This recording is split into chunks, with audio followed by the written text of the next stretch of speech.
Okay, this week we're just going to look at a couple of plays from a 6-0 loss last week and what we could have done to try to score in the first period when it was still 0-0.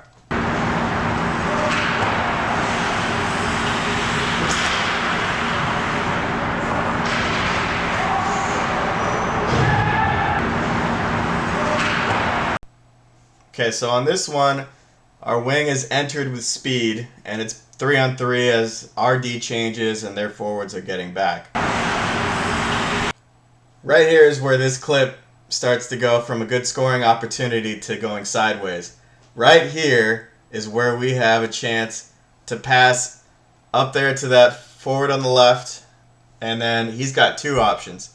He can either shoot, because that goalie is still looking back to his right, or he can pass it up to our other forward up in the slot where he's got an even better look at scoring a goal.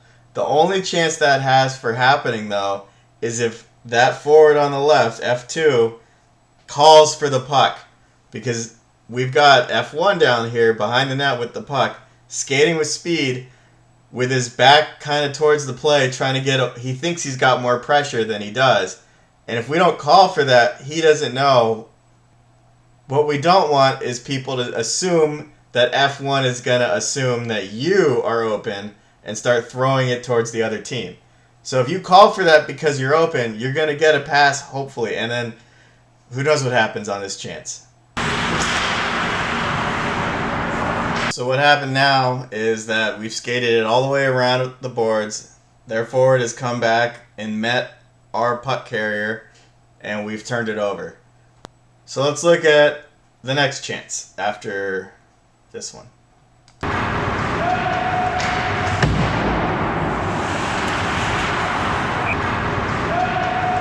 Okay, this play starts off fine. We get a shot from a good angle through a screen. There's a good chance it might go in. We've got another forward crashed in the net. We've got another one hanging back. So we've got a good chance out of this off the rush.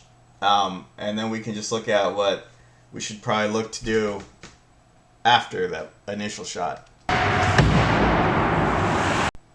Okay, you can see here that we ended up doing what we tend to do 5 or 10 times a game, it feels like, where we come in, we grab the loose puck behind the net, and we just fling it towards the center and just hope something happens. There was two other options on this play. The first thing would have been to circle onto his forehand, and then he would have seen that would be our left wing up there and the point open. And by doing that, if he skates off into the corner with it, he pulls one of these D-men with him. We can get the man that's in the slot down beneath the net so we can start working that triangle as the trailing forward gets into the slot. The other option would have been to just keep carrying with momentum around the back of the net. They've got their three guys, but none of them know that we have our trailing forward up high up there. Probably could have gotten a pass near him or to him. Our center down there, number 10, has no idea of what's going on behind him. Now, we could get better at keeping our head up and taking a peek before, but we could also get a lot better at shouting for passes, talking on the ice, because you can see on camera the whole ice, but when you're down in there with the puck, you have no idea where everyone is, and the last thing we want to do is start blindly throwing passes everywhere. So we will get so much better if we start communicating better.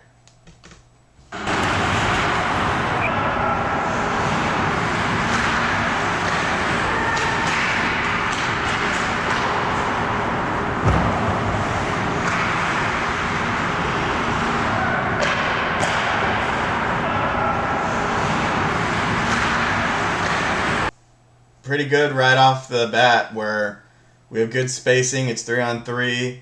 And then you'll see right here we make a good pass. It's a good poke check, but we did everything to get the puck into a scoring area. So now, after the initial chance is kind of unsuccessful and it's time to reset, that's where we start getting a little way out of position in there. You can see we're still okay on offense. We have the puck. We kept it in. He's got time up there to make a play. but we don't have any options for him, right? There's kind of a shot, but you can see he's still kind of working on corralling it, so there's not enough time to kind of look and see that he's got an open shooting lane.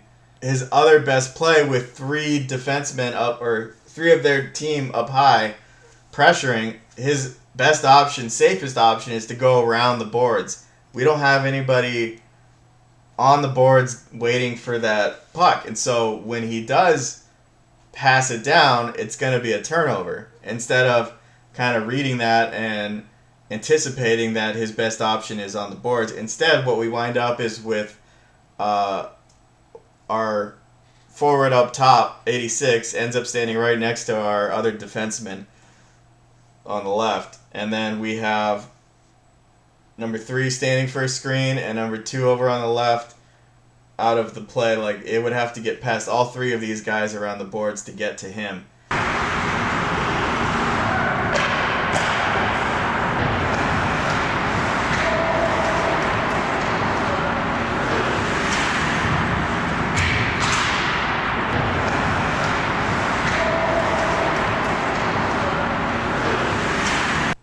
Okay, same deal here as before. This is just another instance where we don't have enough puck support.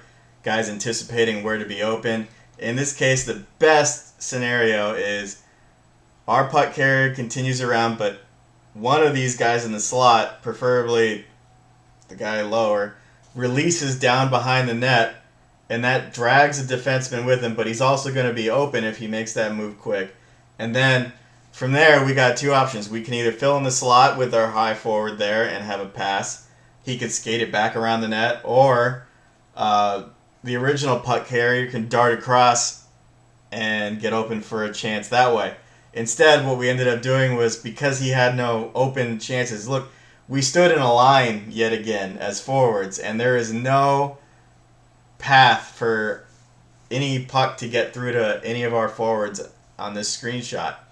So what we need to do is start getting open again, whether, not stand where we want the puck to go, stand where the puck can go, kind of thing. And, we're changing D on this, so we lose the point as an option.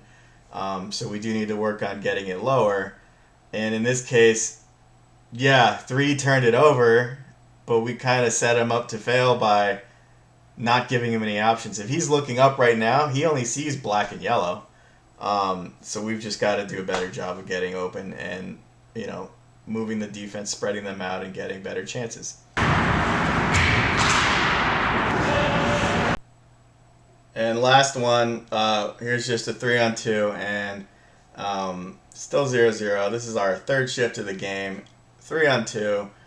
Count how many strides we take when we enter the zone. We cross the blue line and nobody moves, so we end up with a lazy flat-footed pass to 2 lazy forwards and turning it over. Everyone on the line, and that includes me up there in the middle, nobody wanted to score on this play, and it's 0-0 still. So some of these are just effort kind of things, and this is a good example of that. So you can just watch the last part of this video and see if you can count anyone taking a stride on this rush.